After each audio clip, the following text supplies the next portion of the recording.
Hey folks, Mike with Chasing Trail. It's been a minute, but I'm finally back on the KTM. I didn't have a chance to ride last weekend. I just got back from a family vacation to Disneyland. We had a good time. I walked a lot. Everything from the waist down is sore. So I'm going to take a short little ride today. I was just so eager to try this bike out again because it had been a while since I rode it. I finally got everything put back together on the night before we left. I got that new metal in-tank fuel filter installed. Got most of my farkles done. I'm not going to do a full walk around build video yet. I'm going to wait. The last thing I'm waiting on is the Chirby's 3.9 gallon tank. I'm still on the stock tank. One of the first things you may notice is the new dash. This is the Highway Dirt Bikes Ultimate Handguard setup. In addition to the Ultimate Handguards, which you can see on the front, I also got this modular dash system. So that moved the ignition and the turn signal. You can see the turn signal there. Much easier to see. Before it was way down and buried underneath there. And it moves the dash up here where it's much easier to see. Before it was a little bit low. The cables are blocking the speedometer a little bit, but hey, who's looking at the speedo on a dual sport anyway, am I right? Now always obey your local speed laws, of course. These handguards are incredibly beefy. As far as I know, these are the beefiest handguards you can get. It actually requires tapping the end of your handlebars. The first time I've ever used a tap in my life. I had to buy a tap wrench. They supply you with the tap itself, but I had to buy a tap wrench, some cutting oil, and just took my time, a few turns at a time, blow it out with compressed air, more cutting oil, a few more turns. Took my time, it came out perfect. The install was very straightforward.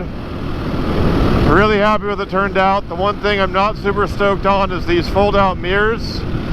It looks really slick, and it definitely reduces some weight on the handlebars. Those things weigh almost nothing, but they're not very functional. I mean, technically I have mirrors, so I'm street legal, but to actually see what's behind me, I gotta lean way over.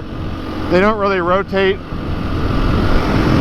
So, you know, in the world of dual sports, it's all about compromise, and that's yet another. Overall, I'm super happy with the setup. It wasn't cheap, but I feel like it's super high quality, and these handguards are not going to bend. These things are super stout. And I really love the dash. One of my big complaints on this, I don't want to say complaints, one of the things I didn't love about this bike was the dash, and now it looks so much better with this setup. Thus far, the bike is running great. I did run it through a heat cycle after I had replaced the fuel filter, so I disconnected the battery for a few minutes, let the ECU reset, and then fired it up and let it sit on an idle. It probably took about 8 minutes, give or take, until the fan kicked on. Once that fan kicks on, that's called a heat cycle. I don't fully understand the process, but I've had 2 different people at dealers tell me to do this, and somehow that allows the ECU to calibrate or program itself. And fingers crossed I won't have any more check engine light. If I do, my local dealer, Faders, here in Reading, they're awesome. They said I can bring in the bike and they'll hook it up to their machine and see if there's any fault codes. Even though I didn't buy the bike there because I bought it used down in the Bay Area, but they offered to do that, so I love those guys. They're an awesome shop. I have done a number of other things. I put on a rear rotor and cylinder guard. I put on a stiffer shock spring, which was incredibly easy to do on this bike. I'll tell you, these KTM engineers really thought out how to do maintenance. So yeah, they require more maintenance, but it's so easy to do. Everything's really well thought out and laid out and very simple to work on. Even an idiot like me can do it. It's a stiffer shock spring. I haven't set the sag properly. I took a guess. I can tell you right off the bat it feels better. It's not wallowing so much under my fat ass. We'll see once I get off road here. I'm just doing a short road up Muletown Road today. I don't have a lot of time to ride. I have to head out and house sit for a family member today. So my first proper ride is going to be sometime this weekend, probably Friday. I'm hoping Friday after work. And then on Sunday, oh, gravel, we don't like it. We do not like it. Sunday, something exciting is going to happen. I'm going to be riding with someone I haven't had a chance to ride with in a long time. Last time we rode together, we were on quads. The one and only ZenDiime. So I have to take back something I said. I called him out when he teased me about buying a beta, and then I said he pussed out. Turns out he did not puss out. He sacked up. Big old dick. Bought himself a 2022 Beta 430 RRS. That is the bike I tried to buy before I bought this one. My local dealer had one. I saw it. I wanted it. I listed the 300L Rally for sale. And in the 3 days it took me to sell it, I went back in there with cash in hand and it was gone. I mean, technically it was still sitting there, but it had a sold tag on it.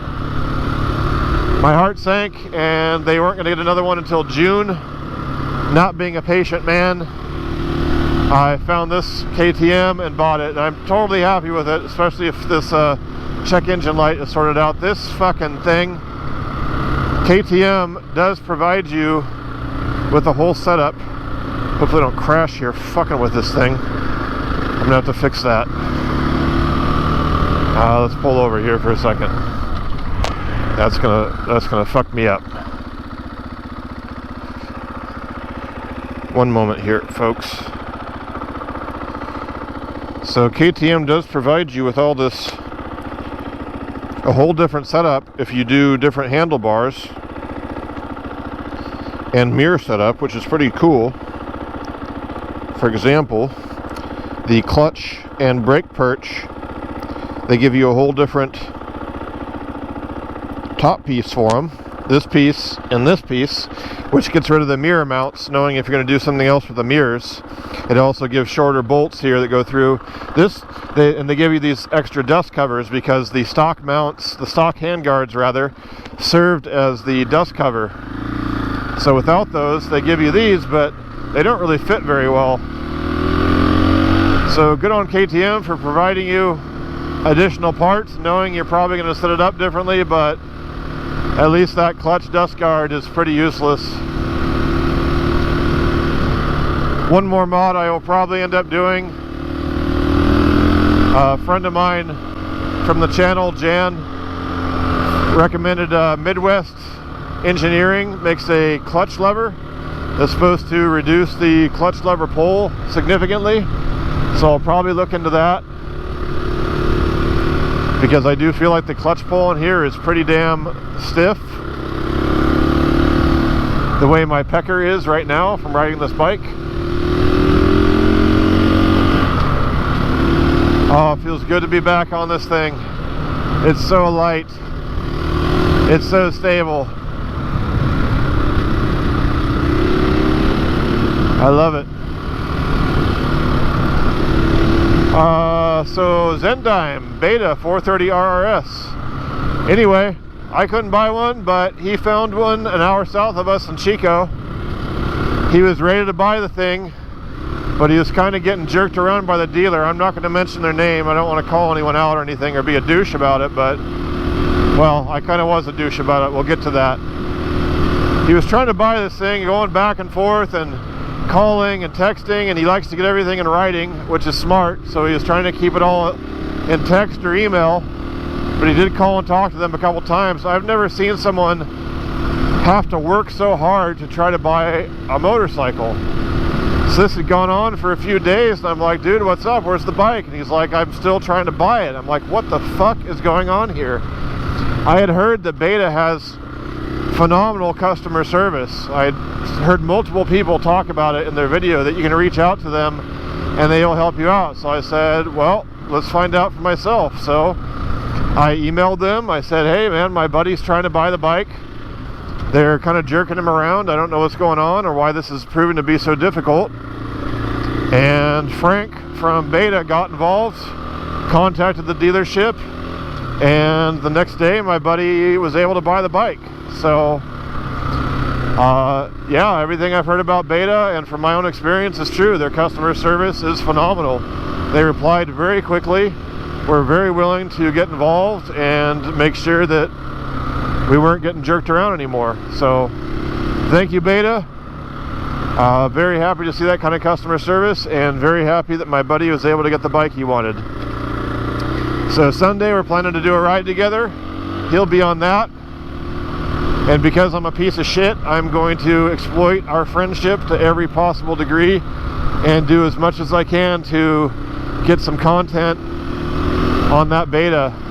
Not content per se, but comparisons. We'll swap bikes. He'll ride this one, I'll ride that one. We'll both give our feedback, and hopefully that proves interesting, because that was the bike. I think Beta offers the best bike right now off the showroom floor. They come ready to just ride out of there and go straight to the trail. They come with very dirt-oriented knobbies, just barely street legal. They're not all corked up from the factory. You don't really need to do anything to them. They're just ready to rock. They use a Voyager Trail Tech dash, which I think is awesome. It's so much better than these stock dashes. This KTM dash is pretty shit, honestly. It gives you MPH, odometer, and hours. You can't even set a trip meter. If you can, I don't know how to do it. There's only two buttons, a plus and a minus. I tried to do it at the gas station before I came out here, and all I could see was toggling between... Oh, hello, horse. All I could see was toggling between odometer and hour meter. And granted, it has everything I really need. It's simple, but it has what I need. But those Trail Tech Voyagers are awesome, and I wish all these manufacturers would do that. Just put that thing on here and use that. It's way better. And props to Beta for doing something cool. Not only that, but they're $1,000 cheaper than the competition.